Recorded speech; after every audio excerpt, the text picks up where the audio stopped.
Merry Christmas Feliz Navidad y Prospero Año. y Felicidad. Welcome to another episode of the Watch That Joan podcast. My name is Mary. And I'm James. And you're listening to the last episode of 2024. It's crazy how fast this year went. You think this year went by quickly? I do. When you think of it as a recap, it feels like it moved quickly, and I can't believe that 2025 is literally on Wednesday. 2025 sounds insane. Yeah. You know, you think that by now they all say it. We would have flying cars by now. No, we don't. We don't, and I think it's a really good idea because people drive too crazy to have flying cars. There's not a need for flying cars, and That's it's a terrible idea. I feel like people with regular cars do not need to drive. I'm like, how did you get your license? Like, you don't need to drive. So a flying car. That's madness. I think people having drones is too much. That should be regulated more, but... No, you're right. Yeah, 2025 does sound futuristic. But it isn't. Still same old shit. Just a different year. Different year. So, yesterday, we went and saw a movie. And what did we watch, Mary? We saw Mufasa, The Lion King. Yes. We went to a movie... Tavern. Movie Tavern in Collegeville, Pennsylvania. We saw another movie in Movie Tavern. We saw Deadpool and Wolverine in a Movie Tavern. You did. Me and DQ did, yeah. Nice. Yeah. I like Movie Taverns. A nice restaurant. We explained it before, yeah. So you order right from your seat, directly from your movie seat. I hit my mic. And, they come and they bring in the food. I had sliders. I had a burger, and it was the best movie theater burger I ever had. Tell you that. See, I asked for mayonnaise, and they didn't bring me any mayo for my slider. But shame. Sliders. But yeah, we saw. So we all know the story of The Lion King. I was talking, our niece has never seen The Lion King. I know several people who are, Gen Y, maybe? Gen Z and up, who never seen The Lion King. And because of that, it makes me feel old. It came out in 94. So I was 2 years old. There's no excuses to not see The Lion King. And you were 1 year old. Your parents should have shown you The Lion King. Because I was 1 year old and we still saw it. So it's just there's no excuse. But I feel like, because, Victoria, she didn't see The Lion King till she got older. And it's if you saw it now, if you already know what's happening, it's not going to hit the same like it did if you would have saw it when you were supposed to, like a normal, responsible child. So. Yeah, I guess. No, I get it. Cause it's okay, with Game of Thrones, I knew Jon Snow died. But you know what? When he was killed, that still was a shock to me. So I can't even say that. No, sticking with the Disney theme, I don't really fault people for not wanting to watch old Disney movies. But that's the best. That's arguably the best Disney film ever made. Ever made. What's your favorite Disney movie, real quick? I think it probably would be... Shoot, I love Pocahontas. I think Pocahontas hit hard. I never hear you say this. You really just steal everything that I ever think, and you make it your own idea. Because I ain't never heard you say nothing about Pocahontas. It's either The Hunchback of Notre Dame for you or The Lion King. Hunchback. My favorite is a Goofy movie, but The Lion King is the very closest second. Very close second. Yeah, no, we saw Pocahontas. We saw Pocahontas this week leading up to Christmas. And it just hits you that the movie's a masterpiece. It's a masterpiece. Wildly historically inaccurate, but who cares? It's a masterpiece. It's a great movie. They don't make Disney movies like that anymore. The songs aren't as good. That was the Disney Renaissance, a golden age. And if you weren't there to catch that wave, you're gonna miss. You just won't get it. You just won't get it. So what was the main reason? I have my reasons, but what was the main reason why you wanted to review Mufasa, The Lion King? I just said it because The Lion King is a classic, and it's a classic is an understatement. But do you think The Lion King is a cultural experience, a pertinent cultural experience that traumatized us all at a young age and had us all trying to sing Swahili? Yes, but do you think?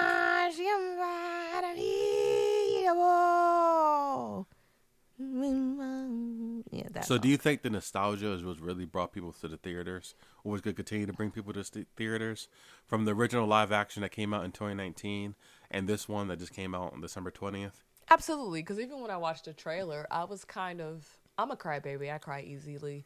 but I was like kind of overcome with emotion watching the trailer for the film because I'm like, that same feeling that I get watching The Lion King or just thinking about that. I felt that during the trailer. So Wow. nostalgia sells. These companies know. But I think it's more nostalgia too is because you're generally interested. Mufasa was this great king voiced by James Earl Jones. He was godlike. He literally is. I'm convinced that Mufasa is supposed to be Jesus. Ha. Just how, like in The Lion, the Witch, and the Wardrobe, the lion Yeah. is supposed to represent Jesus Christ or God or No, something. you're right. And going back to James Earl Jones, right? He died at the age of 93 on September 9th. Rest in peace. And he obviously was the voice of Mufasa. He also was Darth Vader, right? That voice. See, I've never seen that's okay. That's a perfect example. Never seen Star Wars. You tried to see me watch it, make me watch it, and I fell asleep. Well, I just missed the wave. I'm never going to become a star. It's too late. So then that's the same argument, right? Yeah, that's the same Star argument I'm saying. Wars, What I feel about The Lion King. If you yes. haven't seen it, it's you're wave. yeah. But it's also worth watching. But yeah, James Earl Jones, this movie was actually dedicated to him, and he showed in the opening scene. I was in the bathroom, so I missed it. Yeah. But okay, cool. Let's dive right into the beginning of the movie, Mary. Well, what made you want to watch the film? You didn't answer. I think the nostalgia part of it, right? And I think also because I want to know, like I said, I wanted to know what happened. Like Mufasa, and we all know the main reason why I wanted to know how Scar got his scar. Yeah, that's true. I wanted a Scar origin story. That was the main reason. No, you're right. I wanted to know a Scar origin story, but also, like you said, I felt like Mufasa was stolen from us in the original movie. Like he was just only felt like your daddy died. Like, nah. like he was in the scene for 15, 20 minutes, the first 15, 20 minutes of the movie. I used to have nightmares about that stampede scene when I was a kid. Yeah. I would have nightmares. Yeah, I would about him hear the falling. music. But even that makes me happy because it's like that means I felt something and Yeah. it stayed with me. And I Yeah. think good films do that. They do. They do. The best films do that. All right. The best films do that. You But ready no, to jump? this film, they took an obvious classic from the 1994 and, the 2019 remake and made this a prequel, which we're going to kind of go through the major. It says a prequel and a chapters. sequel. That's what they describe it as. Pre-sequel? I don't know. A pre-sequel. I guess. Okay. Yeah. So you ready to jump right in? Let's go. So the movie starts with Kiara, who is Simba's daughter, played by Blue Ivy Carter. And she's adorable. She's 12 years old. She's 12 years old and she's so tall. We saw her perform at the halftime show for the Christmas football game. It was the Houston Texans and who? Baltimore Ravens. The Houston Texans and the Ravens. And With her mother, Beyonce. She was performing with Beyonce. she did a fantastic job. And you could tell she got more confident because I saw her live in person for the Renaissance tour. And she did a great job, but you can tell she was still nervous because she's 11, 12 years old. Mm-hmm. I didn't see any nerves during this performance. I didn't see any nerves. So, so Kiara, played by Blue Ivy. Her parents, Simba, played by Donnie Glover, a.k.a. Childish Gambino, and Nala, played by Beyonce herself. They were going away for a while, and Kiara was a little scared because she knew that a storm was coming, and she's afraid of storms. Cats are very finicky, even the Yep. wild ones. Like Yep. Milkshakes, my cat hate loud noises, so she was scared. And, Simba had asked Timon and Pumbaa, Seth Rogen, and who was Timon? Timon is Billy Etcher. Billy Etcher. Yeah, okay, they were in the first live action Lion King as well. Yes. So Simba was pretty much like, hey, I'm going away. Me and Alana. I don't know who that is. Me and Nala. I said Alana. You did say Alana. That's a pretty name. Me and Nala are going away, and I want you to keep an eye on Kiara because he's really scared. So they go. They do a terrible job. So Rafiki comes and say, listen, I'm going to tell you an actual good story. And he was like, hey, do you know about your grandfather? Like this Exactly. great, powerful king that literally everyone's obsessed with. And Kiara didn't really know too much. He's like, all right, I'm going to tell you the whole backstory. So the whole movie is set up as a retelling of the events of Mufasa's life. And it makes sense that she would not know what went down with Mufasa because obviously Simba saw his father died and he knew that his uncle Scar killed him. So That he is probably deep. Imagine realizing that your father, your own uncle killed your father and tricked you into believing that it was your fault when you were a child. The child. And that's probably why he didn't talk to his daughter about it much That's at a lot all. of. Yeah, she's very young. Yeah, Yeah. that's a conversation you have with her when she's old enough to really like, not even process, because I don't think he can process, just to fully understand To what's be able to going understand on, the and maybe be dynamics. able to sleep at night. Yeah, Exactly.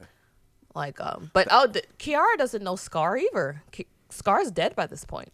Scar is dead before she was born. You're right. That's kind of creepy to think about the events that's happening. We know that Scar's dead, but in the present time of Mufasa, the movie, we know Mufasa's dead, but it didn't hit me right now that Scar is dead as well, and Kiara does not know Scar. You're right. I guess that's another perfect reason for her not to know. I guess Simba's like, listen, he's dead.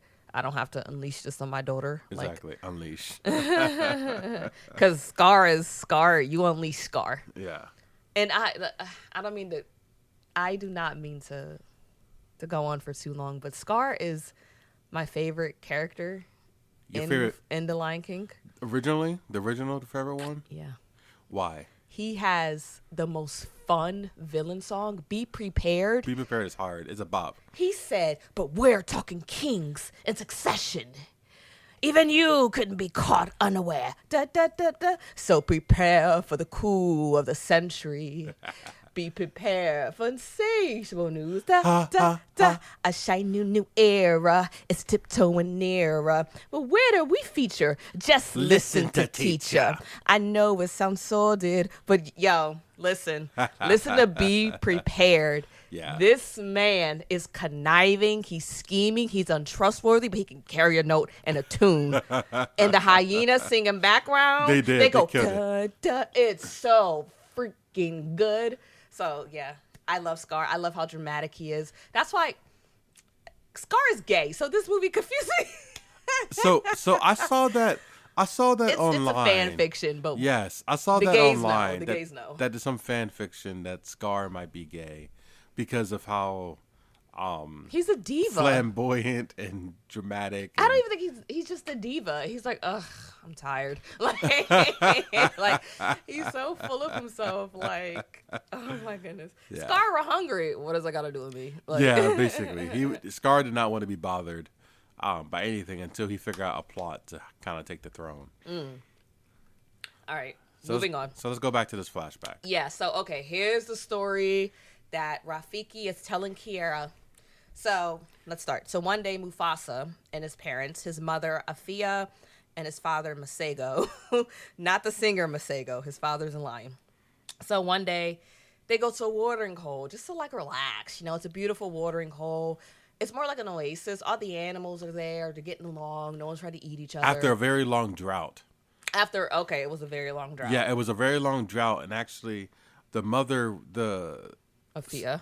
Afia, she was telling Mufasa about a place called Milele, because they were experiencing a drought and he was hungry.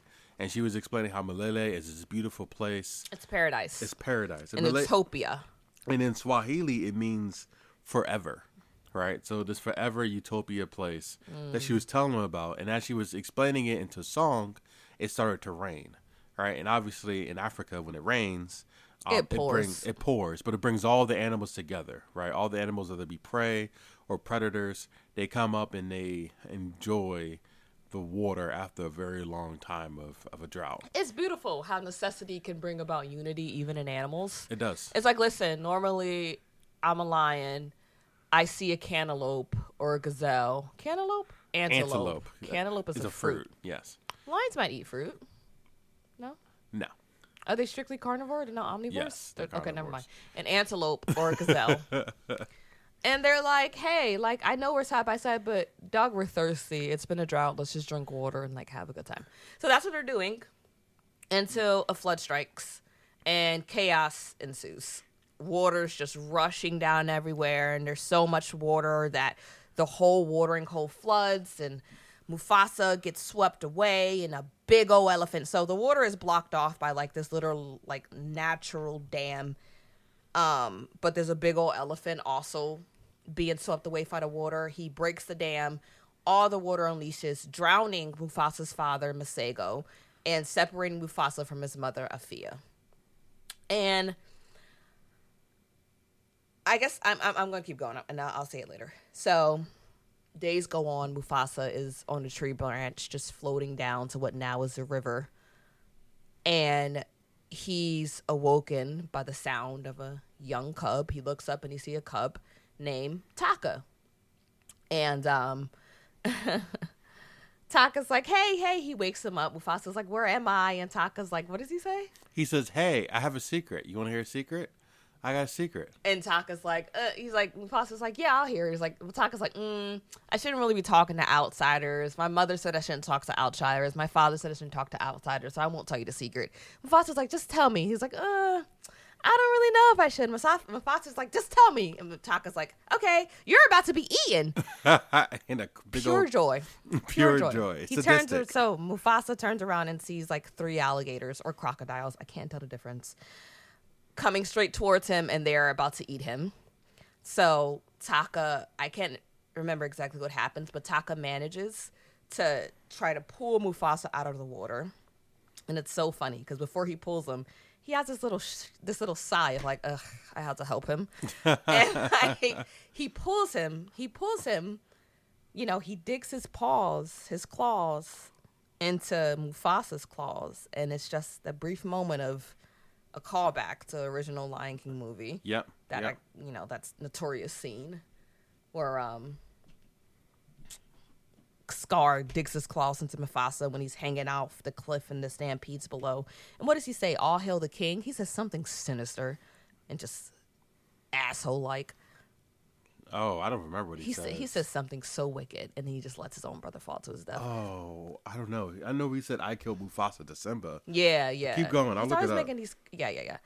So, but he still can't pull him up, and then Taka's mother comes, and Taka's mother, Eshe, comes behind him and pulls both of the boys up. Reprimands them. Long live the king. Long live the king. That is a bar. Scar, I'm telling you, my favorite character.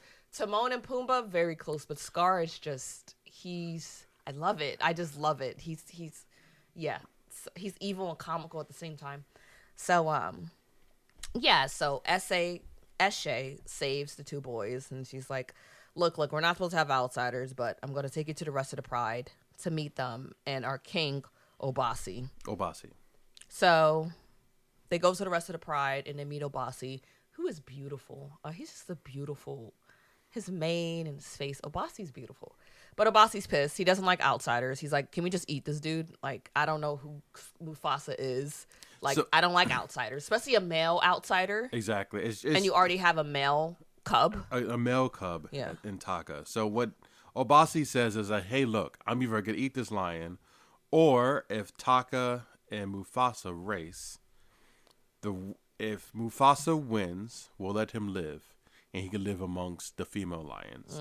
If he loses, I'm going to eat him in one bite. Which makes sense. You know, and I said that to you in the theater when Eshe first met Mufasa. I was like, in real life, Eshe would have eaten Mufasa. Why wouldn't she? You know what I mean? That's not her cub. Yeah, like, he doesn't have the scent of her on him to let her know that this is my cub. But like I said, I did hear of weird instances where animals adopt animals from completely different species. Yeah. So who knows? Yeah, and obviously, you know, these animals are more intelligent than your regular lions. But no, I agree. I wasn't. What's the word? They're anamorphic. What when That animals mean? Eat themselves like no, cannibalism? no. I'm saying when you have like animals in film or in cartoons that act like humans, there's a word for that. Oh, okay. I know, like personification when things personification to personified. Yeah. But there's another word I'm not thinking about. Okay, whatever. Keep going. Yeah. Oh, I'm going. So so the 2 boys race, and Taka lets him win because he said, I have a secret. Mufasa's like, what is it? He's like, I always wanted a brother. Yeah. And I thought that was so sweet. He just seemed so joyful. Young Taka's just so cute. He's like, I always wanted a brother. And I'm like, wow, I never felt that sentiment, but I'm really glad that you feel that way. And the song, I Always Wanted a Brother, was a bop. You know, they sung it. It was... Let me see if I can pull up some of the lyrics real quick. Yeah.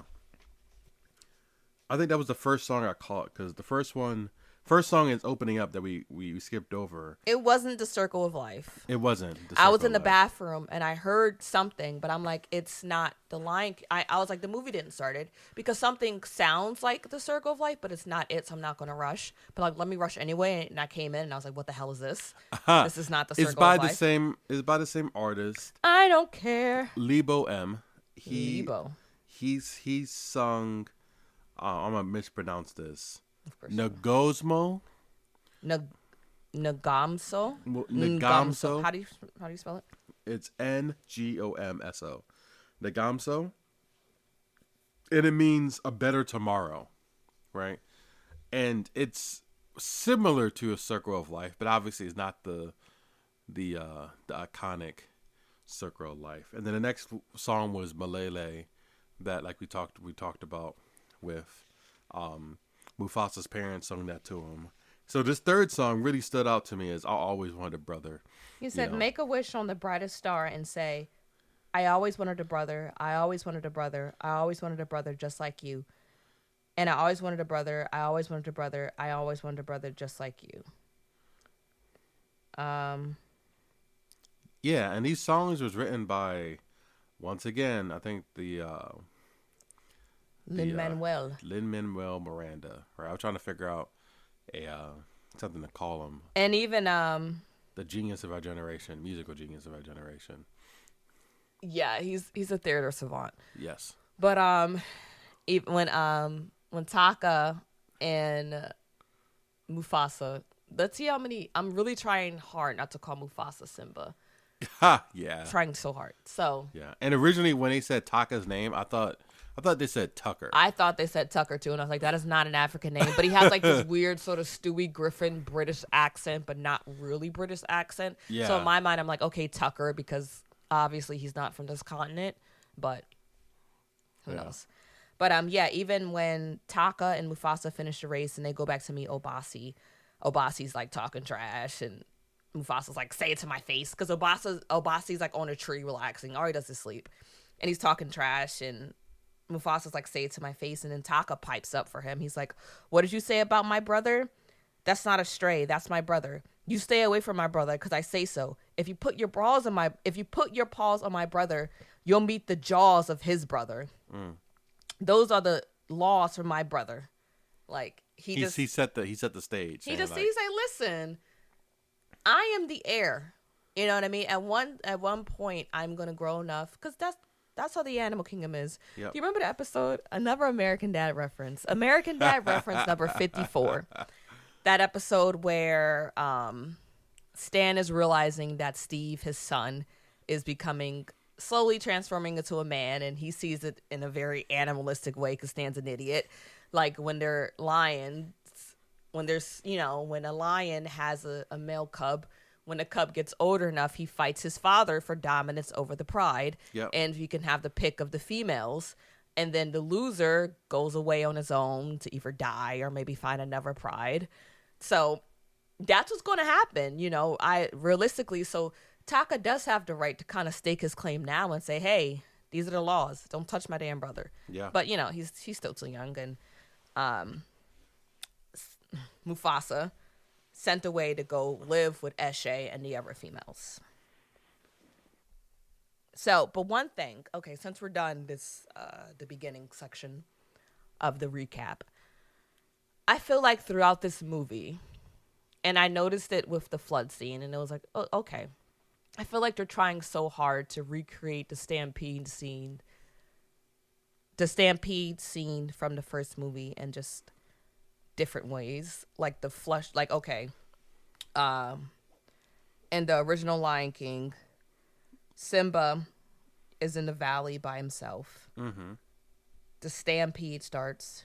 Mufasa dashes in and manages, I think, to get Simba on top of like a low-hanging tree branch, where he stays while Mufasa is still dipping and dabbing in the chaos at the bottom of the, on ground. The same thing kind of happens here. The flushing, the rushing water. It's a stampede of water, it's just water. Yep. It's a and then of water. That's once again, way to describe his father his father Masego manages to get Mufasa on higher ground. I think it was a tree branch because I can't remember on a tree branch. He held onto the tree branch trying not to drown. So the same way, and then his father Masego dies, just like Mufasa will later die, which is it's very scary. It's like you kind of saw your own demise that day. What? Mufasa kind of saw his own demise that day because he pretty much dies in the same way that his father did, trying to save his son. Oh. So, and it was okay. And even like the whole tree branch, like Mufasa's on a tree branch. And I was okay with that. But the same scene keeps happening throughout this movie. Yeah, I think they did it a little too much. It was overkill. It was definitely, it was such overkill. I was like, come on. There's so many other terrifying things that can happen literally in the safari or wherever they are. Let's get creative, y'all. So, you know, let's actually touch on that part, right? Before we even get to the second half. Yeah, I have some few comments about the beginning. So one, the animation, right? It was a photorealistic style, meaning that these lions look like a regular lion, and they did, but not as bad as the first one. Yes, the first one they had regular lions trying to smile, which is cringeworthy. Remember when the live action version of Sonic the Hedgehog was going to come out? And Sonic. And Sonic. They had Sonic Satanic with those Sonic. super sharp teeth. He had human teeth. Human teeth, yeah. Teeth like you, and he had molars. And I'm like, this is so creepy because he's a hedgehog and he's animated. Why does he have human teeth? Why can't I see the pink of his gums and like 32 teeth just perfectly aligned? It was very scary. He got so Sega got trolled so hard that Sega and is it a Universal film? I don't remember. They got trolled so hard that they went and changed their character. Changed the whole character design. And it was the best decision ever because now Sonic's on his third movie. Yes. If it didn't change those freaking teeth, no way. No way. Children would have been too horrified to watch the movie. And adults. So I think animators are learning how to balance the photorealism with the cartoon animated style that this movie really deserves. Which makes me, why are we so obsessed with photorealism? Didn't Spider-Man, and even the first, the latest Spider-Man Into the Spider-Verse, didn't they teach you guys that photorealism isn't always king? You mean you could just do it animated? It's all animated. It's all animated, but I'm saying we don't have to go animated. It's all fully animated. This Lion King was fully. It's 3D. It's animated in a photorealistic way. Gotcha. I don't mean to be too technical, but I'm just not trying to, it's all animated. Yeah. But just we can go more cartoony. Yeah. And the first movie should have told you that why can't we just do a 2D film? Yeah. We could just do 2D. The Lion King slaps with its 2D, but the hand-drawn, not hand-drawn, animation. It wasn't hand-drawn. But, continue. Yeah, I think they're moving in the right direction, right? Because the 2019, like you said, it was real-looking lions, but with smiles, and even when Uncanny Valley, it definitely was. It wasn't terrible, but there were moments where I'm like, this is, yeah. And I realized I lost interest a lot, even with the sad parts, like when Mufasa died. And the cartoon, like you said, originally we were crying. Because, when they're not going for photorealism, so you can really see the very animated faces, the big eyes, the wild expressions, the more human aspects of it. So I'm like, people... I think there's a big cry for 2D animation to come back because we all love it. It's great. Yeah. This is great too. This is great too. But I get you. Even I don't know. And there's some when we get further in the story, there's some characters that look very obviously AI generated, and it does not look good. A lot of the scenes are AI generated, like the background and like the grass and all the. I remember when I first saw the elephants. I saw them in the background when they were having visions of what Malele might look like. I thought these elephants do not look good. I was like, ew, why do they look like that? And it's just something about the skin on the elephants looked too smooth. It didn't look right. It looked too perfect. And later on, when we meet Kiros, the white lion and the leader of the Outsiders, he looks straight AI generated to me at times. He looks like, You know those on Facebook. There's so many AI generated images. It looks like Yep. that. It's like Yeah. I just want to look at it and be like, what's wrong? Because there's always something wrong with those AI You're with the right. bad AI. You Yep. know, you'll AI generate yourself and someone has like 5 fingers. They don't know how to do hands. They don't know how to Yeah, do they hands. don't know how to do That hands. either look, their hair looks weird or something's off. There's always something. It's always looking. So, yeah. But what else? And also, the first song, Malele, I feel like DQ. It was not mixed right. The vocals were too low. Yeah, the vocals very, very low. I was like, what's happening? I could barely hear it. I And- thought that's yeah. a few times out the movie. The vocals were really low. And what I noticed about the songs is it's like the camera purposely tries to stay away from the lions' faces because I think they do fear of the lions looking weird when they sing because they know that it's supposed to be more photorealistic. And no one wants to say a lion singing, so you just want to like. I think they purposely avoided it because I don't Yeah. remember seeing their. Did you remember seeing anyone's faces when they sung? Not Not really. I can't think of it. No, I can't think of like a lion wailing with their eyes closed and shaking their head like they did in Lion King. I know, but I'm saying they avoided their faces altogether. I don't remember did. seeing any close-ups of their faces when they sung. No, you're right. It was all kind of like a montage sort of thing. It was like landscape shots. Yes. You'll see, you know, they didn't come into their face. And I think they realized from the first movie, it's a weird place to be. It's No. a weird place to be. You're right. But I still think the movie looked great. You know, it looked beautiful. Absolutely beautiful. But there's just some things where I'm like, AI's taking over. But anything else you have to say before we move on? No, we can move on to the middle section of the movie. Okay. So in the middle section, after, you know how Lion King does, after a few songs, they're all grown up. I'm sorry. I just want to make this tidbit. Go. Speaking of AI, so who's the actor who voice acted Mufasa this time? Aaron Pierre. Aaron Pierre. So That's AI. an adult version of Mufasa. The baby Mufasa Okay, is adult. 2 twins, Braylon and Twins? Brielle Rankins. Oh, that's cute. Mm-hmm. That's really cute. Twin power. Yeah, so apparently AI was used on Pierre's voice, adult Mufasa's voice, to make him sound more like James Earl Jones. Ah, I can see that. And it worked because I remember thinking, this lion got a sexy voice. I said, when that one, yeah, I was like, I said, okay. And it makes sense because he was, like you said, at that time, a fully mature lion. So it didn't make any sense for his voice to be completely different than the voice of God that we're used to. The voice of God. Yeah. They should have had Morgan Freeman stepped in. You think you would have accepted that? It's not the same, but it's like It's a still not the powerful voice. Or who plays Optimus Prime? That's a Taken. That's Liam Neeson? Liam Neeson. Yeah. Okay, no, I'm so iffy about him. Yeah. Especially in this black film. Yeah.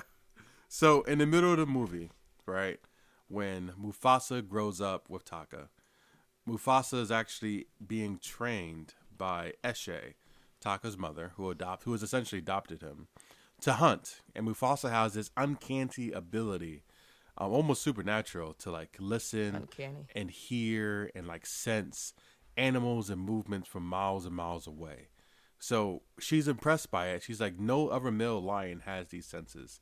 And that reminded me that real lions, like in nature, the women do all the hunting, and they hunt in packs, and it makes sense that male lions, All they do is just breed. They just sleep with the females. they just sleep, breed, and just roar. They're just marking their territory and fighting other male Like, hey. lions. Hey, y'all stop doing what you doing. You better get All right, out I'm that taking a nap. toilet, like the You better Kevin get out Hart, that toilet. that Kevin Hart joke, like how dads watch their kids. Mm-hmm. You ain't gonna get off that couch. Damn bull. You better get out that boat. Hey, hands on bed. But yeah. So while Mufasa is learning how to hunt with Eshe, they are hunted themselves by a group of white lions. And the white lions go and attack Eshe. And Mufasa, he comes and he helps her. And in the process, he kills one of the young males. All the while, unbeknownst to Mufasa and Eshe, they are also being followed and tracked by Taka. But instead of running to his mother's defense, Taka runs away and hides. So when the lions reunite back to the Pride Lands, the Valley of Kings, right? Obasi, the Taki's father, he questions, hey, what happened?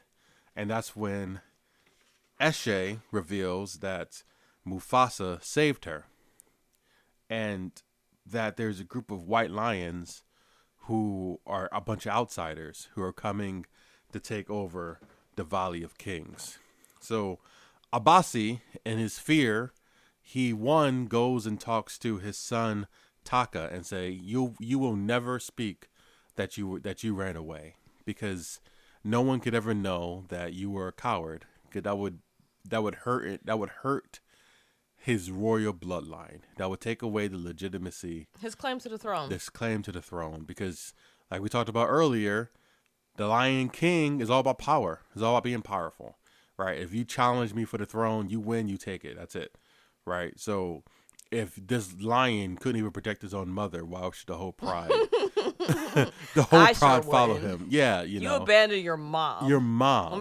What makes me think that you're going to protect me? Exactly, right? So he convinced the two brothers to flee, and for Mufasa to protect Taka, and they do. And as they flee, the white lions come up, led by their leader, Keros. Can I say something about the white lions? Or yeah. Do you want to wait? Go for it. So, one thing, I love how the villains in these stories are white. Love it. Because so many times in film, it's always darker skinned. Always the darker brother. Who are portrayed as the villainous ones. So I like how the villains are whites. And I like how the villains are also very beautiful. The white lions are beautiful. All the lions are beautiful. But Keros has like this super thick mane, and like he's beautiful. He's a beautiful lion. I heard even though he does look very AI generated sometimes. I heard of white tigers. Mm-hmm. And I knew that white tigers was a genetic mutation. I never heard of white lions until today. Yeah, so there are like a real group of mutated lions that have been like found. They've been seen in South Africa for like generations.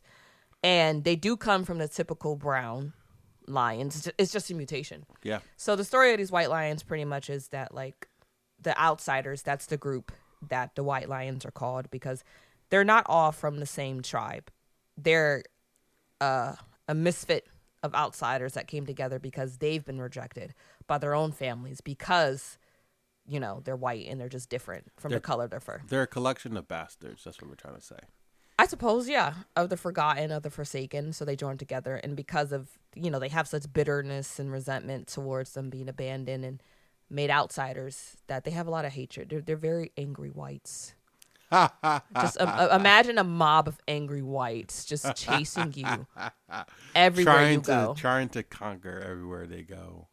It sounds like the KKK, but yeah. Yeah, but so when Keros and his army, which he described it, not a pride. A pride is what you call a group of lions, like a family normally led by one male. He called them an army. That is true, because he got rid of any insubordinate or what's it called, incompetent members of his army with reckless abandon. He did not care about them. They were not his family. No. Yeah, so Keros is crazy. So when they came up, he took over the Valley of Kings, and he sung this song "Bye Bye," which was kind of funny. It's just can you find the lyrics for that? For "Bye Bye"? Let me try to find it. I got it. Let's see. You say you're the king, but you lie. But you lie around in the shade, out of shape, unafraid. The moon cuts a path through the sky, by night or by day. It doesn't obey, and neither do I. You took my son. I hope you can run, 'cause I'm going to be the last thing you see before you go bye-bye. There you go, bye-bye. Climb every tree, across land and sea. I'll make you go bye-bye. I'll make you go bye-bye. Everything in my clutches, bye-bye. Everything that life touches. The circle of life is a lie. A pretty way to say there are predators and prey. That circle of vultures up high, they keep stealing glances. They don't like your chances, and neither do I. I run my pride. You run and hide. because I'm gonna be the last thing you see before you go. Bye bye. Yeah, and I like that. I like that too. It's And cute and evil. it's very evil, and it's one obviously when Mufasa was protecting Eshe and he killed that young male. That male turned out to be this lion's son. This lion's son, the lion's son. And And one thing about this movie, movies like this, I do wish the rating was higher. I Yeah. get why it's not profitable to make the Lion King prequel PG-13. No, come on, that's crazy. But we don't actually see anyone being killed. Not just that, It's just heavily implied. they aren't injured. Yeah, They over there and like they're only injured really if like something will like they'll go flying. You know, if something will like knock them or like shove them. like yeah. even But scars. no blood, no teeth. Like in all seriousness, like Scar shouldn't be his only scar. Like they were fighting full-grown lions, a group of them, getting clawed to the He should face. be called Scarred. Yeah, scarred, and Yeah. they're fine. They're just walking around. Like if you see a lion in the wild, they got gashes They look on them. crazy. They look crazy. They look mangy. like missing eyes and Diseased. just Yeah. like lions. Limping. It's a tough life. It's All right? thug life. And I feel like all the fighting scenes because of it seemed a little boring because they didn't even bite each other. They just like pawing, or if they bite, it roll over. It's like you didn't really bite me, haha. Like I'm a lion, I can take out a gazelle, but I can't bite you. It doesn't make any sense. It's a G-rated movie. It's PG. It's PG. It was PG. rated. Yeah. Well, PG they could have got away with a little bit more. A little I feel bit like of blood. but I guess PG. I think just like the nature of it. I think PG. There's a sense of danger. Yeah, I think they can say kill in PG. they can. They can say dead. Yeah, they can say kill. So there's an impending sense of danger and there's a threat. And it creates the aura of danger was very good. Yeah. It's just I did feel a little bit deflated when we actually didn't really see them fight. Yeah, You know. just Whereas in the animated series, Scar and Simba, they fought. Like they were did. on their hind legs going at each other. And even though we didn't see any blood either, there was still a lot of energy. It was. You know. It was, and like it felt like dogs fighting. That's what it kind of felt like. Even dogs fighting was more. They didn't even growl. A dog fight is a scary thing to see. Yeah. So after we assumed the Pride and the Valley of Kings are slaughtered by the White Lions. Which is really sad. It is sad. Taka did lose his whole family just like that. And Eshe and everyone. It was a shame. They lost their entire family, you know. Mufasa lost his family again. Again. Every family he finds, he loses. Seems like he's the problem. So Mufasa and Taka, they travel, they run away, all while the White Lion Pride is chasing them. Chasing him like a heat-seeking missile. Heat seeking. They're just tracking them and following their scent. And they find another lion who is tracking them as well, Sarabi. And I love that name, Sarabi. It's a beautiful name. She was such an uppity lion in the original movie. She was. Remember when Scar took over and all his little cronies were like in a line and he called Sarabi forward and they were like, that like all the other female lions were And she sneering at kept her her. head up. And she was walking with her head high. Yeah. I remember there was this one old, like, I guess meme on Facebook. It was like when light skins ended a party.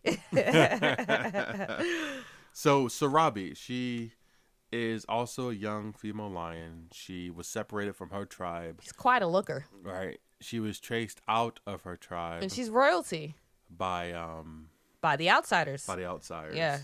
Kiros. Kiros. And she's played by Tiffany Boone, who I've seen her somewhere before. Tiffany Boone. Her face looks familiar. I think I have a note here that So who's Anika Noni Rose? Anika Noni Rose is Afia. Oh, okay. Yeah, so Tiffany. You know who that is, right, Anika? Who's that? That's Princess Tiana. Oh, okay, never mind. I don't know who Tiffany Boone is, though. I thought Tiffany Boone was Princess T. Crap. I've seen her face before. James is dropping everything off the desk. I'm dropping everything off of the desk. But anyway, she finds her, and Taka is automatically smitten, right? He's automatically. He wants to know her name. He like, girl, what's your name? What's your sign? What's your sign? He runs by it like, hey, you should come with us. Like, you look good, girl. You don't got no man. No. You got cubs? No. You don't got no cubs? Okay, What? We come slide in there. Want to hear something horrifying? So as they're traveling, No. Huh? I actually, you want to hear something horrifying? Oh, what's horrifying? Lions have little pins on their penises. Oh yeah, little hooks. Mm-hmm. Yep, little hooks that cats do too. Yep. Yep, they kind of scrape out. I don't know where we're talking about this. I would be a lion version. Yeah, but no, it scrapes out all the like competitive lions. All the other sperm for and that's why he's there, is to scrape out all the other sperm that's he there. said you're going to have my cubs and only my cubs. Mm-hmm. Wow, that's efficient. That's efficient. You don't have to. It'll never be like a mama baby poppy mammy type of situation. No, never. Right. It's just the last one. Wow. Maybe it's not painful for the female lion. It's painful. Oh, okay. Yeah. All right. Yeah. That threw me off tremendously. But now you well, guys you know. said Sarabi, she came and Scar was like, ooh, Taka was like, ooh, girl, I love you. And she's like, get away from me. I like your brother. She just said it immediately. But come on, who wouldn't like the brother? He's braver. His hair, Taka's hairline is a little bit receded. If you notice. Got that rounded. He got a good voice. He's not cowardly. And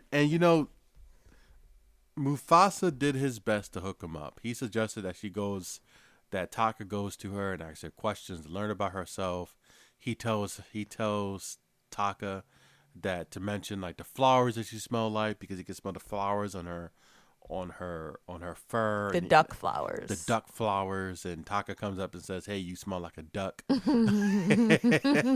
She's like, what? That was funny. That was funny, right? And she just eventually... Have you ever had a moment like that where you tried to talk to a crush and it just went terribly wrong? I'm smooth. But You're not. I am. I'm one for one. You're smooth as Braille. Whoa. Yeah, not smooth at all. But no, you do get tongue tied talking to people you want to impress in general. I just don't talk to them. Just I just leave little hints to get them to talk to me, so then I don't have to make a fool of myself. That's funny. Yeah, that's funny. But also while they're traveling, they run into.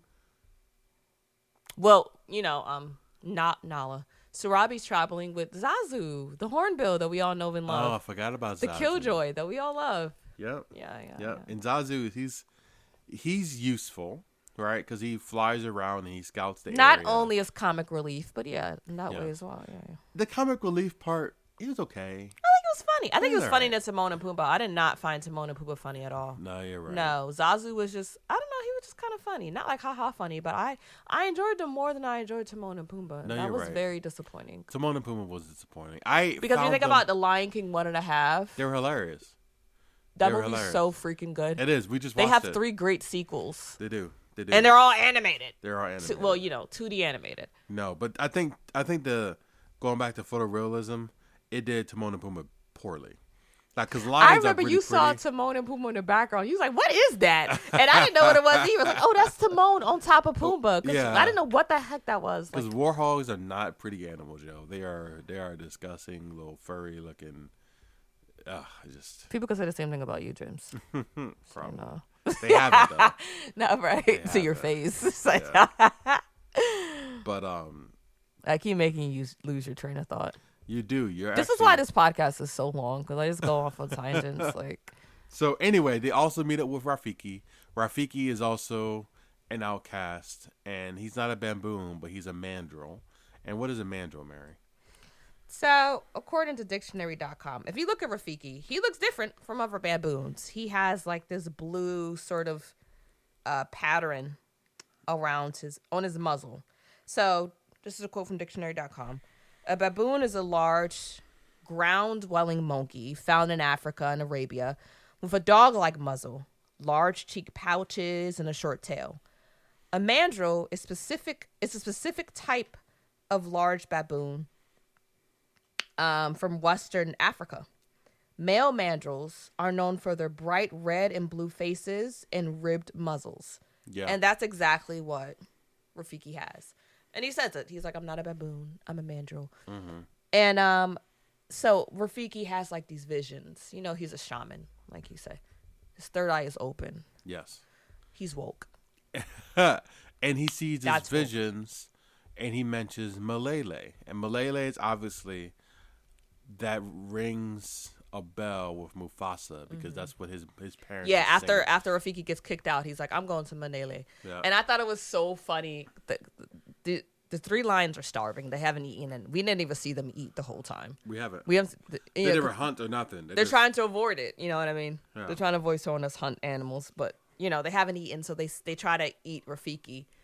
And Mufasa's like, you'll be glad we even let you live. And Rafiki was like, you'll be glad that I let you live. Exactly. Yeah, Rafiki was not having it. He was not fazed by them. Yeah, they're trying to attack him, and he's just walking with his head high. Like, listen, I'm going to paradise. Y'all can do what y'all want. Yeah, like you can kill me if you want to, but you'll never get to paradise. Mm-hmm. Right, which is actually a bar too. You know what I mean? It's just, I don't know. I like Rafiki a lot as a character. He was played by John Caney. And I love his voice. Right? He's a great voice. He's a really great voice. Really great voice. Very calming, very wise. Yeah, it's just exactly. It gives you the calming, wise. You better listen to. It's like, honestly, I'll do whatever Rafiki says, whatever. Yeah. And I like this one point towards the end of the movie. We know Rafiki, he has his walking staff because he has an injured leg, and he was, once again, he's hanging on a tree, and there's a bunch of chaos going on the ground, and he's hanging on a tree branch. The tree branch saves him, and when the chaos is over, it breaks and he falls to safety. And then the tree branch he uses as a staff, in the exact shape of the staff that he has in the original movie. And I was like, because he's hanging from the tree branch, he's like, thank you, my friend. And it's like, he knew this tree branch was going to serve him more. Exactly. So. He did. Rafiki reminds me of, you never seen it, but Deadpool 2, there was this character who her superpower was being lucky. That's cute. She would basically go. What was her name? Lucky Strike? I think maybe Lucky Strike. I think That's cute. Sounds familiar. But anyway, she now people are gonna be like, her name's not Lucky Strike. Let me go look it up. Let me think of other names. Lady Luck. Maybe it's Lady Luck. Snake Eyes. Lucky Seven. Luck Be a Lady Tonight. Domino. Wow, not even close. Not even close at all. Yes, her name is Domino. Okay. And our names are better. Our names are better. I'm gonna create another character. No, her name is Domino, and Okay. and she basically just like, there's one point where she jumps out of a moving car, a moving parachute, like a plane or whatever. She parachutes out the plane, and everyone else who falls, who jumps out, they all die in a terrible way. And she like jumps into like this villain's car. Is that Van's character? Is that Zazie Beetz' character? That is Zazie Beetz. I love her. Yes. I love her. All right. So she sits in the van of this thug, and he takes out a gun and tries to shoot her, but the gun jams, and she basically like takes it and is able to take over the truck and everything. That's such a very convenient superpower for like dangerous, perilous situations, but also everyday life too. Just being super lucky. And I feel like that's how Rafiki is. He just has that luck. She probably never had an overdraft fee a day in her life. Like, oh man. Yeah. All right. But yeah. So anyway, what was it, 4 of them now? So we have Taka, Mufasa, Sarabi, Rafiki, Zazu. 5. 5 of them. Okay. Yeah. So the 5 of them are traveling, and the rest of the middle section of the movie is I'm just getting closer and closer to getting captured by the White Lion Pride. The outsiders are diligent. The White Pride Lions. That is the crazy. White Pride Lions is so scary. That's so crazy. My God. The White Pride Lions. Yo. I feel like their ultimate goal is to kill all the lions. They keep having babies and all the lions are white. Oh my God, that's terrifying. Terrifying. So one thing, I was like, I thought it was kind of unrealistic that this one villain was like chasing them everywhere. I know you killed his son, but I'm like, I remember I was playing this one game. I was playing what's that game? Oh my God, Just describe it. It's called Uncharted. Oh, okay. And it's like there was these one group of people, and they found the main of like villains.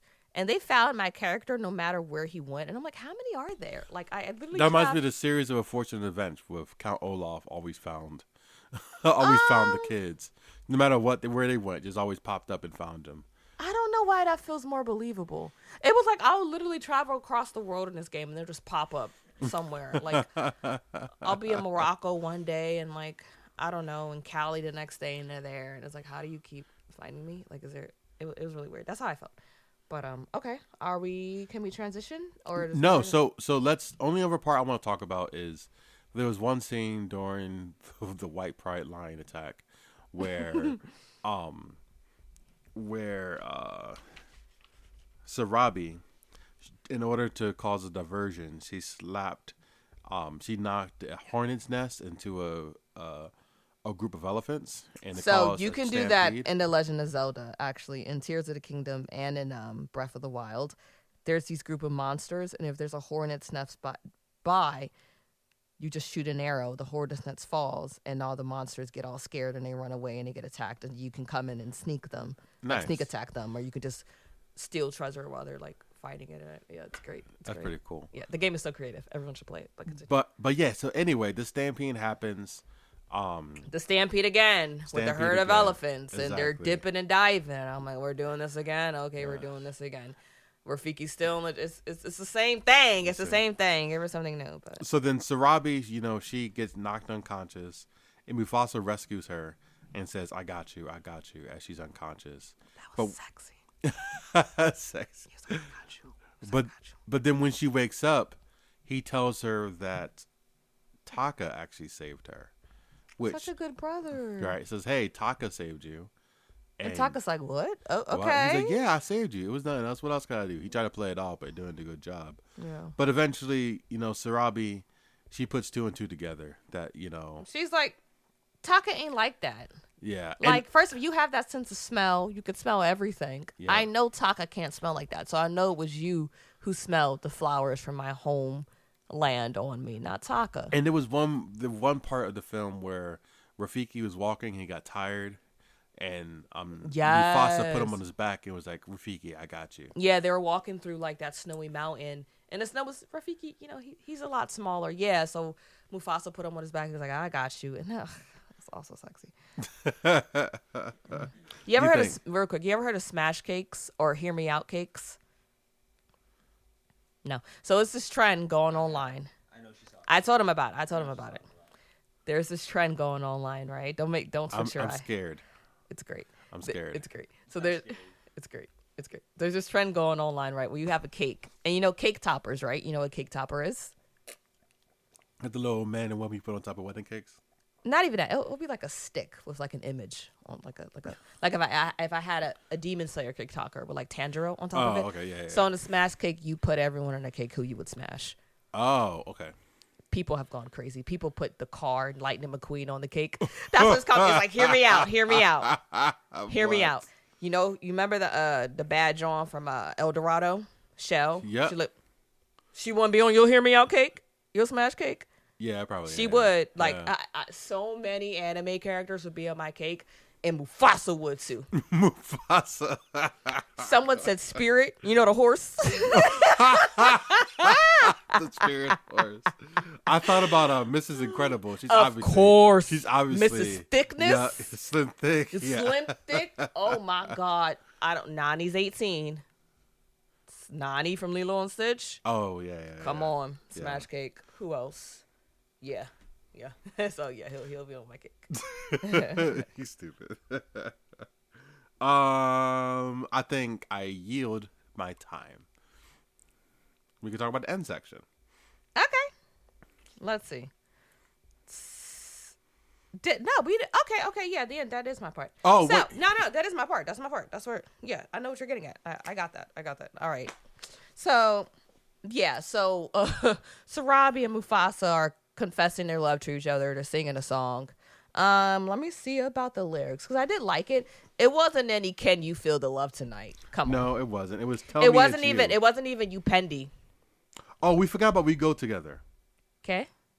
The song that Mufasa and Rafiki sung it's all I wanted to get at was that it's an African tradition that says, hey, if you want to saying that says, if you want to go fast, go alone, but if you want to go far, go together. And I just think that's a bar. And that song, "We Go Together," is a really fun song. Yeah. But yeah. Continue. Tell me, "It's You" is the Mufasa and Sarabi song. It's You. Okay, let me see. What track is that? It's track 6. Track 6. Tell me it's you. Okay, let's see. So, ever since you appeared, I've been running for something deep inside. This is Mufasa. And it's worse than I feared, 'cause I look you in your eyes and I can't hide. I push you away. Don't push me away. But the feelings come back just twice as strong. I don't know what to say. You know just what to say. But I know that I'm right where I belong. The way you know just where to be. I don't know. The way you move, the way you see me, the way you feel when you're with me, beside me. Don't hide from me anymore. Tell me it's you. I know it's you. So yeah, they're falling in love, like I said. Is there can they feel the love tonight sort of moment? Yeah. Taka sees all that. Taka is pissed. Very upset. He's big mad. And like if in a vacuum, I can see how he would be mad. But obviously we have the almost like an omnipresent author, right? Like a third person viewer. Or omniscient viewer, audience, right? So we can tell, like we can see that Mufasa was trying and he didn't really want to let her know, and it just happened naturally. You can't not see the love tonight, right? Mm-hmm. But, Taka is just obviously hurt. He's obviously eating chocolate.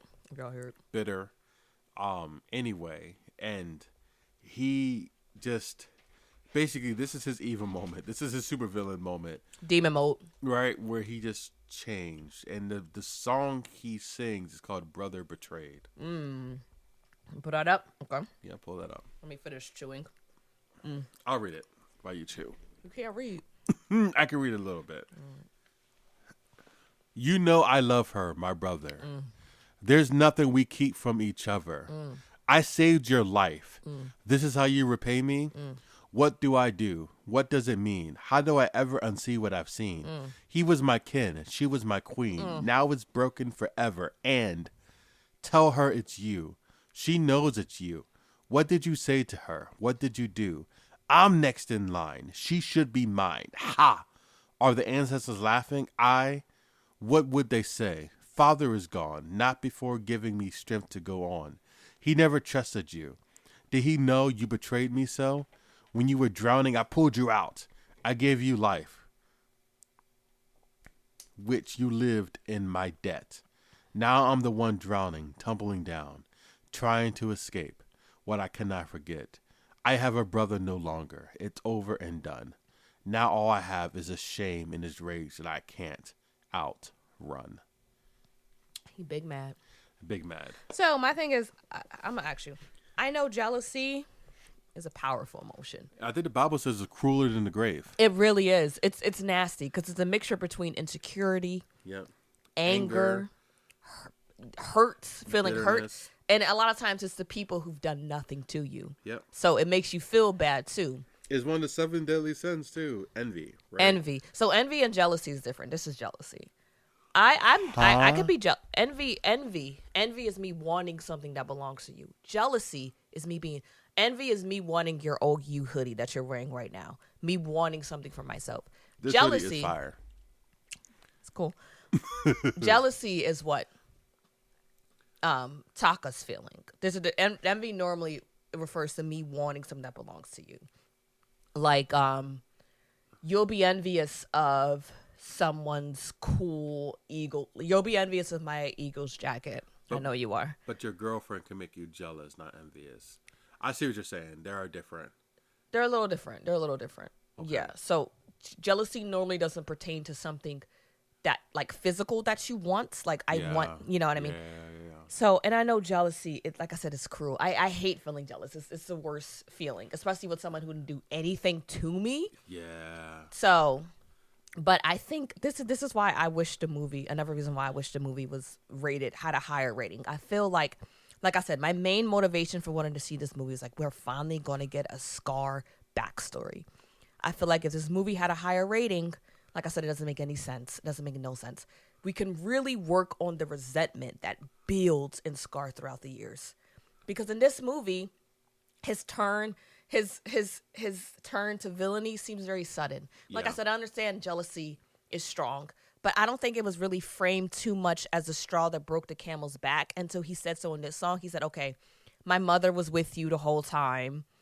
my father knew you were that lion and didn't really see me, and now you're stealing the woman that I love. It seemed very sudden, and I feel like if this had a better rating, we can really see the seeds of resentment build in him, because this felt really sudden to me. No, you're and right. I was like, oh, don't tell me it's over a girl. That's the turning point, over a girl. And like I said, jealousy is strong, but I'm like, come on, like that was so quick. The pacing was not good to me. No, but it's agree. a kids movie. I think, like you said, with the summation of of everything that happened, and looking at it from Taka's point of view, you can see how he logically got to the anger that he got to, but that buildup wasn't shown at any point outside of when they were in those snow mountaintops. Mm-hmm. He seemed cool with it. He seemed okay with being second fiddle to Mufasa. Even though there were several times he said, Mufasa, I order you to run. I order you to do this. Well, that was to save his life. He's like, listen, I'm gonna put this, because I'm trying to, there was one point, Mufasa, he's scared of water. He's hydrophobic. That's the word? Who cares? He's afraid of water. He's afraid of water. Because he's scared of water. Yeah. So they were trying to cross a river. They had to get away from the outsiders. Yep, and Mufasa wanted to fight because he's a thug. He wanted to fight, but he's scared of water, so he didn't want to swim. Yeah, but he didn't want to swim. So that's why Taka was like, I command you to swim. Like, we're not fighting them. They're going to kill us. Taka also tackled him off a mountain cliff into water to get away too. Yeah, which takes bravery. It does. It takes bravery. You know what I mean? It does. But yeah, I just felt like it was very sudden. I felt the same way when I watched Maleficent. This woman, the live action one. The live action one. Okay. They gave her a backstory. Who is that? That's Angelina Jolie. Okay, cool. And I think it was Elle Fanning, not Dakota Fanning, who was I don't remember who it was. Anyway, Maleficent. Who is that? Aurora? That is Aurora. I don't know who played Aurora. That's Sleeping Beauty. Yeah. Okay. I keep getting to your point. No, Snow White. I hate you so much. Hold on. Was Maleficent and Snow White? Because who fights a dragon? Did they fight a dragon at the end of Snow White? No, they don't. They. I always get the Seven Dwarfs and I'm gonna Google it. Beauty Okay. Separately. Wait, I'm gonna Google it real quick. Because now it's gonna bug me. Snow White Maleficent. and Seven Dwarfs. Because I never seen any movie. It's too freaking old. I'm not watching. Google that, John. And once again, Maleficent is a fictional character. Oh my goodness! Can you freaking tell me what movie? Aurora. So she was in Sleeping Beauty. Okay. Anyway, the Maleficent movie, the live action movie, I felt the same way. I'm like, she literally almost killed the baby because she wasn't invited to a party. When someone said that to me, I cracked up. She literally said, y'all having a baby. The king and queen are having a baby. Y'all didn't invite me. Cool. In 16 years, the baby's going to prick her finger and die. How did you get that evil? Like, what happened to you? And it's a kid's movie. So they couldn't really dive into it. No, I agree. Sometimes we just say, oh, they're evil because they're mad. They just make this oversimplify villainy. Mm-hmm. And I do think it takes a long time. Well, it depends. Some people are just born that way. Yeah. But I think most people, most rational people, it takes a while for them to get that bad. But at any rate. Yeah, so Taka, he goes to the outsider. He finds Kiros and he tells him that Zazu has been hiding their snow prints. Their paw prints in the snow. And he pledges allegiance to Kiros and the outsiders. He said he's going to help him avenge his son. Yep. So Taka returns back to Mufasa and the gang, and they arrive at paradise, where they believe to be Malele. And of course, guess who's there as well? Kiros and his bandits. His white pride army. So Mufasa's able to rally the animals of Malele to fight with him, and that's when he finally learns of Taka's betrayal. And that was another scene that I really wanted to be longer and more dramatic. I like drama. Like, you're finding out that your brother, someone who defended you and protected you, someone you loved and protected, and betrayed you like this over a freaking girl. Yeah. I wanted to feel the hurt. It was so quick. It was so quick. They had to wrap the movie up. It is. They're running out of budget for all these AIs. It's just I really wanted to be, So anyway, Kiros and Mufasa fight. They end up being in like this cavern with like bodies of water. But before that, Mufasa and Kiros are fighting, and Kiros is about to deliver a punishing blow straight to Mufasa's face. And Taka's there, and something stirred up in Taka, and he ran and stood between Mufasa and Kiros, and he took the blow. And Kiros scraped his face, and that's how he got his scar. Yep. Scar, I don't think is big enough. No, I thought the scar was a little. The scar was not big enough. I know it's photorealistic, and that actually is the size of a lion's claw. Yeah. The scar wasn't big enough, but yeah, no. But and that's how he got his infamous scar. Mm-hmm. I was a little disappointed. So, what you hope Simba gave it to him? Mufasa gave it to him? I don't know. I get it. The scar represents it's a physical representation of his portrayal. Yes. But I don't know. I just thought the story would be more. I don't know. I don't know what. Maybe I'll find the words later. But I'll keep going because my phone's on 7%, so I need to get past. So yeah. So he takes the blow for Mufasa, and he has a scar. And then Kiros and Mufasa keep fighting. At some point, they end up in water. And Mufasa comes out victorious. And Mufasa's swimming, because, they ended up underwater. So Mufasa's kind of swimming. Back to the surface. And similarly, like when there were cubs, Scar, Mufasa, he doesn't have the strength to pull himself out the water when he finally rises to the surface. Scar pulls him up the same way by his claws. And it is crazy because, like, now seeing this, I firmly believe in the first movie, Mufasa really thought his brother would save him again, like he always said, and he just didn't. He didn't. That's crazy. You Sucks. You didn't. You saved me every other time. This you didn't. What happened? Yeah. You didn't save me. Yeah, that's crazy to think about. You always saved me. Yeah. And so Scar saves him, and then Mufasa reunites with the other animals in Malele. They dub him king, and beautifully, Mufasa is reunited with his mother. But tragically, he learns that his father did not survive the flood all those years ago. And then they asked him what they're gonna do about Scar. Yeah. And Zazu actually said you need to banish him. Mm-hmm. And Mufasa said, as long as I am king, my brother will have a home here, but I will no longer call him by his name. Yeah, he strips him of his name, and he gives him the cruel moniker of Scar. Yeah, no, what's your face? Taka said, just call me Scar. Oh, okay, you're right. Taka said, just call me Scar. So do you think that's him kind of repenting a little bit by saying that, just trying to repent? Yeah. Huh, I wonder when all the vitriol from the first film, I guess he just sits with it, and I don't know, because he seems, I didn't see any of that repentance in the first film.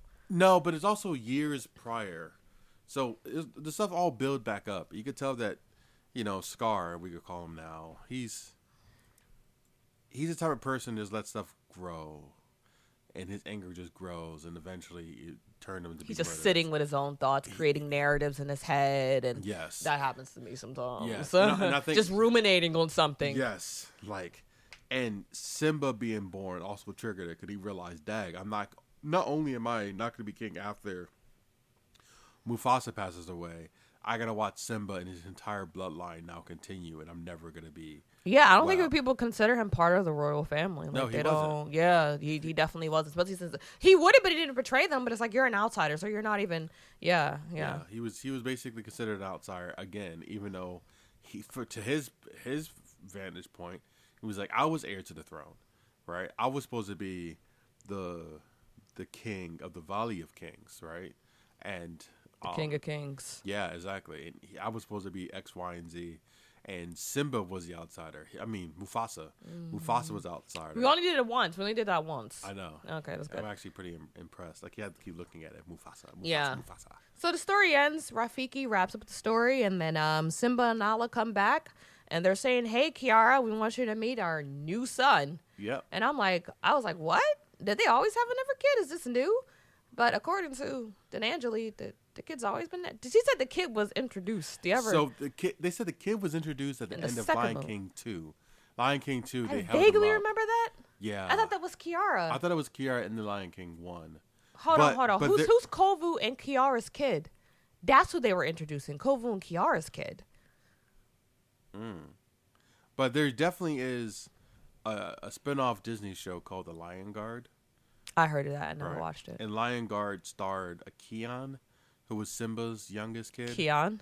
Keon. That's my friend's husband's name. I'm gonna call him the Lion Guard from now on. So he was Simba's son, his youngest son. Okay. And I'm not sure if this new character would still be called Keon or to come up with a different name for him. But it exists. It exists. So, right. what would you rate this movie, Mary? A medium bag of popcorn. Why just a medium?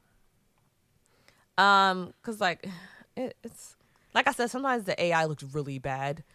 It just didn't look good at some points. Like I said, I was tired of the reimagined versions of the same perilous situations, like the stampede of the first movie. I was tired of that.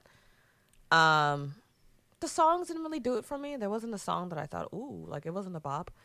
It's crazy because it's Lin-Manuel Miranda, but I'm not. He's so great. Like I'm not saying that's not taking anything away from him. Absolutely not. It's just I wasn't feeling the songs really. Yeah. And like I said, the pacing, at least for me, like, and that could be a kids movie problem, Taka's transition to Scar was just too quick for me, and how he got his Scar, I guess kind of expected more. I guess I expected like PG-13 content from a PG movie, and I guess that's unrealistic. So yeah, I'll get a medium bag of popcorn. Yeah, but honestly, it was just mostly, I was just tired of the same stampede scenes. Like, just reimagined over and over again. And the songs weren't that catchy. So I'll give it a medium. Yeah. When I walked out the movie theater, I was tired of Kiara just saying, oh, I want my parents. I miss them. I'm like, girl, they were gone for like 20 hours. Relax. Yeah. When I walked out the theater, I was pleasantly surprised that I liked the movie more than I thought I would like it. Okay, yeah. Because I didn't like the 2019 version much at all. I don't even remember it, to be honest. Like I said, I rewatched it, and you still didn't like it? It felt uninspired. It was just kind of doing the same thing, just with just a lot less, just robotic and a lot less joy and like it didn't have expression. Like I just can't wait to be king. Because there's literally a point in that song where all the elephants create like a transformer tower. Exactly, it's all you can't do that with beautiful and colorful and everything, and just so animated. And this one, it was the same way. Like they'll just run around because it's full realistic, so we can't have like the crazy scenes like they do in like 2D animated movies. Like when they got excited, they just ran around in circles. Exactly. They acted like real lions, but it was kind of visually boring to look at times. Yes, I think the real lions and the real animals in general sometimes took you out of it, because sometimes I'm like, all right, I'm watching this weird documentary. Yeah, sometimes if I watch their mouth moves, it's like, it's weird this lion mouth is moving in the same way that I will present, like speak words. Yeah. And I'm like, because the lions don't speak any sort of human language, so this is very weird. Then it felt uncanny valley, but it's weird. It's weird. Yeah. Like I said, I think they did better of it. So I think, in conclusion, I'm gonna give it a medium bag of popcorn as well. Mm-hmm. I'll absolutely watch it again. I do think it's a watch that John. I think it's worth. I think it's a watch that John. I don't think it's watch that theater John. I think you can wait till it goes to. I disagree. I think the theater was fun. It was fun because we were with 9 other people. Just the audio. The audio also struggled too. Even though we was in like a Dolby, you know what I mean? Not Dolby. It's like Dolby Atmos. Dolby, yeah, a Dolby theater with like surround sound. Like you said, the mixing of some of the songs was just too low. Yeah, you couldn't. Milele was too low. I was like, the vocals are too low. Yeah, I'm a producer for real. You couldn't hear the lyrics, But no, I'll give it a medium bag of popcorn. It's a fun movie. I like the story overall of Mufasa, and I appreciate that they brought the story of Mufasa. My sister-in-law Emily, she said that, hey, she would have enjoyed the movie better if they told the story of Mufasa, but like you said, in a cartoon version. They just had like a Lion King It's 2D. 2.5 or whatever they want to call it, right? And call it a 2D, just a regular cartoon version. It'd have been just. You as could good. just, it just feels like you could just do more with it. Like when you're so focused on photorealism, you just lose so much, in my opinion. But also, Disney is about getting that money. So, like the 2019 version, I think it made $1.2 billion. I think they just want to show off that they have like the best animators. And they ever. do. Like they do. State of the art. It's freaking Disney. Like they do have the state of the art. Like this is the best. We're critiquing it obviously because that's our job, but this is the best the animation has to offer. You know what I mean? Like you can't just go and find a random lion. Like unless besides them torturing animals, you know what I mean? And actually using real lions and stuff like that. That'd be wild. Yeah, that'll be literally. All right, lion, I'm gonna teach you how to say "Long live the king." Like, Exactly. And then like, oh no, the lion bit the other lion. What to do now? But no, I think a medium bag of popcorn is a very fair grade. yeah, So, yeah. well, that's all we got, folks. Well, Have a happy new year, guys. Because like I said, this is the last episode of the year. If you have any suggestions for movies that you'd like us to review, let us know on Instagram. let us know on Instagram. You can also send us an email at watchthatjohn@gmail.com. Oh, you want these people emailing us? It's an email. Okay. You're gonna get a lot of hate mail. I think it might be the watchthatjohnpodcast@gmail.com. Yeah, but we would love to know. We want to know, the movies you've seen, the movies you'd like us to talk about. Watchthatjohnpodcast@gmail.com. Yeah. Yeah. So yeah, thanks for listening. You can find us on Instagram at watchthatjohn. You can follow our YouTube channel, the Watch That John Podcast. You can send us an email at watchthatjohnpodcast.com, and you can listen to our show wherever you hear your podcast. So thanks for listening, and bye-bye. Happy New Year. Bye.